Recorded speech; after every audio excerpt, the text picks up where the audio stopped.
रुपए खर्च हो जाते थे। मजबूरी में किसान वो चेक फाड़कर फेंक देता था। सीएम सन्नी ने कहा कि भाजपा सरकार ने किसानों की इस परेशानी को समझते हुए सिस्टम बदला है। अब किसान के नुकसान की भरपाई सीधे तौर पर पारदर्शी तरीके से होती है। उन्होंने कहा कि कांग्रेस केवल बयानबाजी करती है, जबकि भाजपा किसानों के लिए ठोस काम कर रही है।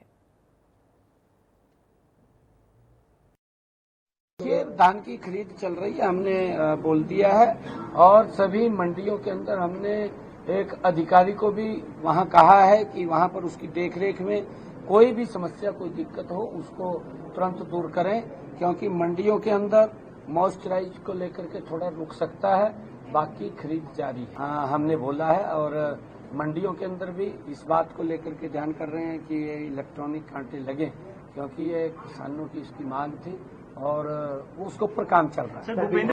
देखिए, विपक्ष का विषय है बात को रखना, परंतु विपक्ष जब सत्ता में था तो उसने अपनी जोड़ी भी देख लेना चाहिए। जब किसान का कुछ नुकसान होता था, हमने तो अगर किसान का नुकसान हो रहा है, हमने ई क्षतिपूर्ति पोर्टल खोला है और उसके ऊपर कहा है कि उसकी हम भरपाई करेंगे। जो भी किसान का लॉसेस हुआ है उसका भरपाई करना वो सरकार की जिम्मेवारी है। परंतु कांग्रेस के समय में तो किसान देखता रहता था, उनकी भरपाई नहीं होती थी। वो तो ये देखता रहता था कि सरकार कुछ भेजेगी, फिर 2 रुपए का चेक भेज देते, 2 रुपए का खलवाने में खाता 500 रुपए लगते थे, 2 रुपए का चेक आ जाता था, फिर परेशान हो जाता था किसान, फाड़ करके गिर देता था। कांग्रेस ने अपने 10 वर्षों में 1157 करोड़ रुपए मुआवजा दिया।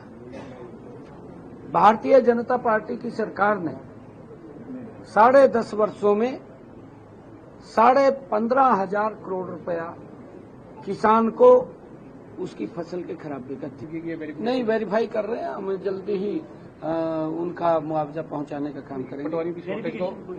नहीं, पटवारी का ऐसा है, हम पटवारियों की लगातार पीछे भी हमने भर्ती की थी, उनकी ट्रेनिंग चल रही थी, जल्दी ही वो आ जाएंगे और हमारे पास और भी है। ऐसा नहीं है कि उसके अंदर वेरीफाई के लिए वेरीफाई करने में समय लग जाता है, नहीं समय लग जाता है उसके अंदर और जल्दी